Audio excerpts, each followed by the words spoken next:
Newly signed UFC heavyweight Ike Villanueva. What's going on, Ike? How you doing, man? I'm doing good, brother, man. Just getting ready for next week. It's a long time coming, man, but my time came, man. I finally got that call, brother. Definitely, man. And also, I see that you got a daughter on the way, man. Congrats on that. It's like perfect timing. Oh, big time, man. GG, man. My wife's from LA, man. Big Kobe fan, so we're naming our daughter after, the great Gianna. All right, all right. Well, a lot of people, before you got signed, they were talking about you for probably the past year. You know what I mean? Of maybe getting on the Contender Series. It's almost like you get to skip all that whole process, man. It's better for you, right? Just to get Yeah, signed right away. you go straight to UFC, man, so it's a blessing, man. I skipped that Contender Series. I thought that was my only chance being at my age, but, man, when this opportunity came about, man, it was like, man, finally. Because I thought I was going to get the call after I beat Rashad Cutler at the December 13th, man, back here in Houston. Hoping to get on that February card. It didn't happen. I stayed patient, and my time came, man. I'm excited for it. Definitely. Well, have you been training the whole time? Because the situation in the world right now, it's like people are taking some time off, or their training is not up to par. Is it just the situation of you taking advantage of this contract, man? And it's coming to you. You gotta just do it. Yeah, man, as a fighter, you got to stay ready. My manager, Jason House, I Ready Sports, they told me, hey, man, you got to be ready regardless. And my wife was kind of on the same page. Me and my head coach, Daniel Pineda at Four Ounce Fight Club, we just stayed ready, man. We couldn't get to, I missed training with all my teammates during this time, but me and my coach, we've been active at it. It just, man, I wish I had like the bigger gyms to train at, the fitness gyms and where I can keep my condition. But recently they opened up the schools and let us run on the track, running on that's a lot better than running on concrete, man. Killing the knees. So man, we've been lucky to get some good work in, and my coaches are excited for this opportunity. So we're not lucky. It's something we earned, and so we're gonna show I belong here May 13th. Yeah, you've been on the grind for many years now, so I'm pretty sure that it's everything is muscle memory by now. You know what I mean? Like you get in there, it's gonna be on and popping. It's like a normal day at the office.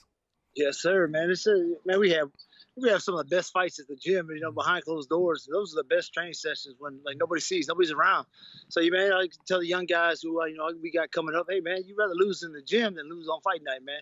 You never want to lose at the office. That's one thing I teach these young guys. That's my mentality, man. I'm a blue collar, hard working guy, man. So man, I'm ready to put on a show. Hey, Houston, Texas behind me, all of Texas behind me. So it's time to go, man. Latino community here in Houston, man, they're pumped up about this, bro. It's my time, man. I wish, Reebok give me a sombrero, man. I'll come out wearing the sombrero, man. Maybe they get you the poncho, right, with the Reebok on there.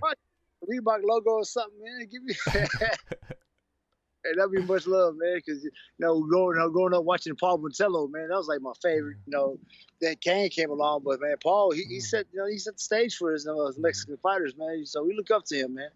Definitely. Well, you'll probably get to that point, man, where you could demand a poncho, sombrero, Yeah, maybe even some cowboy boots. yeah, something like that, man. Come out my boots or something like that, man. Got the Definitely. machi man. The characteristics, you know what I mean? Like that's something that's important. I feel like you're a big role model in your community. So what are the characteristics you feel like beginning your career to this point, like what got you through? So Oh man, like every young guy, really got who steps in MMA. Once they start off hot, they get this ego, and it's like, yo, I don't need to do this. I don't need that. Man, it kind of killed me early on, man. Leave that ego alone. Don't hold no grudges, man. Be open to everything. And as I matured and came back out of retirement, I was a smarter fighter, man. I was like born again, man. It's like all the negativity, all the negatives that were holding me back or pulling me somewhere else. I cut all that stuff off, man. And I'm like, man, it's been a second chance in life, man. It's a blessing. And I'm lucky to have it, man. But like I said, I tell the young guys, leave your ego, leave it at the door, man. You come into the gym, you better be ready to work. You get your butt whipped, but get your butt whipped here. Come back tomorrow, get better, learn from it. And the young guys, they pick on that. They love that. And, man, they're right behind me, man. So I'm their role model, man. So, hey, I'm doing it for them, especially the community here. I coach youth football, man. My Cypress U kids, man, they're all behind me, man. They're pumped up to see Coach Ike in the cage. So it's all hype, man. So I'm ready.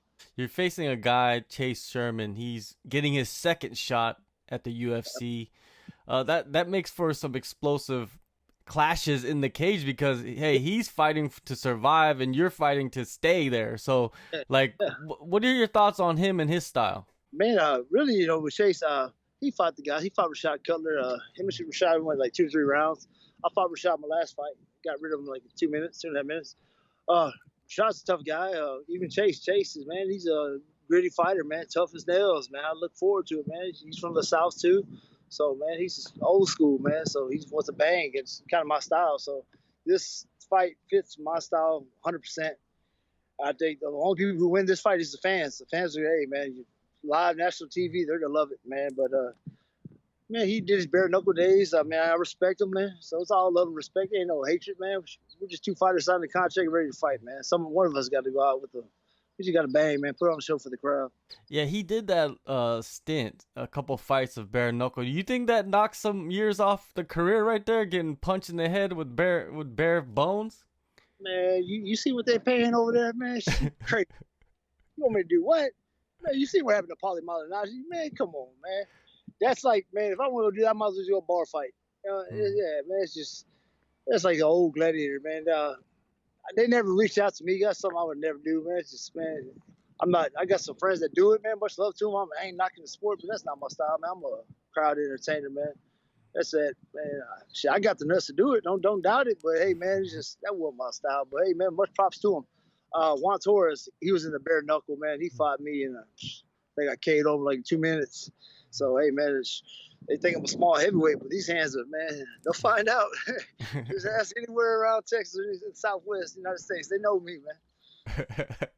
What gives you the edge in this matchup against Chase? Man, I got nothing to lose. I got nothing to lose. Everything in the game, man. It's like I tell everybody, man. I take every fight like it's Game 7, man. I'm big Houston Rocket fan, so I remember like back in the days, Mario Elliott hitting that game-winning three-pointer shot against the Suns. A-Sound went crazy. That's my style, man. Shit, give me the ball in the clutch. As long as I'm in control, my destiny is on, man. Don't leave nothing to the judges, man. It's in my hands. I got to make it happen. Yeah, the Rockets, man. They've had some crazy teams. Hey. Bro, man, come on. Hey, I was just watching the McGrady when he scored 13 in 33 seconds. I was just watching that. Yeah, man. When you give him a great teammate, he did his thing, man. I think when Yao was here, man, that was our chance to win it. When Yao got hurt, that was a great time, man. So yeah, big time Rocky fan down here, man. Definitely. Now, if like fans, you know what I mean. Now you're in the UFC, a lot of fans, new fans will come along. They'll be like, hey, who is Ike? Like, I've never seen him because, you're on the regional scene. Now you're international. You're nationwide. If they want a preview of what you're going to do, what you're capable of, what fight do you think would be the best to watch? Watch Rashad Cutler, the Roger Navajas fight, my last two. Those two guys were UFC vets. And the UFC vets, hey, man, they were there. So you got to give them their props and credit. And I went in there, man, those two fights, I took those very serious. Man, I took that like a little disrespect because I was out the game when they got the call to the UFC. I figured if I was focused better back then, I would have got the call back then, but I didn't. It's the way guys playing, man. I congratulate to those guys for getting there, but watch those last two fights, man. I tell the fans, you'll see a tough guy, man, just a bull coming at you, man. You better. I'm biting down. Let's go, man. I'm a crowd pleaser. That's just my style. That's how I always fight, and it won't change. And I call it Dana White fashion, man. We're here to sell. Hey, he wants to see a good fight. Hey, I ain't leaving nothing to the judges come May 13th. Most fighters, they feel like their prime is like around the age of 28, 30, 32, around there. You're a little bit older, but you're a bigger guy. So which means that the prime is later on in the years. Do you feel like right now it's like there's no time to waste? You're gonna get in there, and there's no build-up process. You want to get in there and fight the best dudes. Yeah, man. There's no. I mean. I always tell everybody, we're at my age, we're chasing time, but it's like, man, line them up, man. I'm here for a reason, man. I'm not here to, cherry pick. I mean, line them up, man. I know I'm a smaller light heavyweight. I prefer light heavyweight, but I jumped on this short notice fight for this heavyweight fight. I'm excited. This is my time, man. I just got to show the world who I am, and I think the world's gonna love me, especially my walkout. The way I sell the crowd, they're gonna love me. I wish the crowd would be there, but hey, they'll see them back home, man. They'll see me. Yeah, that's gonna be weird, but hey, everybody will be screaming at their TVs, so it's all good. After this fight, Are you going back to light heavyweight? Do you feel like, oh, I could make it to middleweight? What's the decision, do you think? Man, it all depends. I mean, if there's a good fight at heavyweight, it makes sense. I'll take it. You know, there's no back away from that. You're just a fighter, you got to be ready in all aspects. But, you know, light heavyweight's easy, man. That's real close to do. But, man, that middleweight, that's another 20 pounds, bro. I mean, that's a Yeah. 8 to week fight camp for me, man. But, hey, man, if Dana White make matters say, man, I need you at 185, and they give me 8 to 10 weeks, I'm jumping all over that, man. I'm just a fighter who I am. That's what I do. Yeah. Well, you know, heavyweight's not too bad because 3 fights, you could be in title contention right there. It's easy. Yeah, my buddy Derek Lewis, man. We got the same coach, Bob Perez. Man, we grew up together in the same, circuit here down in Houston. And what he's doing at heavyweight is crazy, man. So, man, I'm proud of him, and now it's my time to go get my shine on, man. But I got one fight at a time.